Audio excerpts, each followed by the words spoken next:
চলো আজকে তোমাদের বাংলাদেশের চাঁপাইনবাবগঞ্জ জেলার বিখ্যাত আর ঐতিহ্যবাহী কালাইয়ের রুটি বা কলাই রুটি সম্পর্কে বলি। এই রুটিটা কিন্তু সাধারণ গমের আটার রুটির থেকে একটু অন্যরকম হয়। মাসকলাইয়ের আটা আর তার সাথে আতপ চালের গুঁড়ো, সামান্য নুন আর জল মিশিয়ে কিন্তু এই রুটির ডোটা তৈরি করা হয়। তারপর কোনো রকম বেলনা চাকতির সাহায্য ছাড়াই শুধুমাত্র হাতের কারসাজিটাতে রুটিটাকে সুন্দর গোল করা হয়।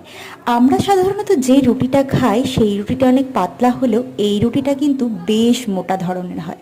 আর তারপর এরকম একটা মাটির পাত্রে এটাকে সেঁকে নেওয়া হয় বেশ সুন্দর করে এপিট ওপিট করে। তবে এই রুটির সাথে কিন্তু কোনো রকম সবজি বা আলুর তরকারি খাওয়া হয় না। আমাদের মানি দিয়েছিল আচারের ভর্তা, বেগুনের ভর্তা আর তার সাথে কাঁচা পেঁয়াজ, কাঁচা সর্ষের তেল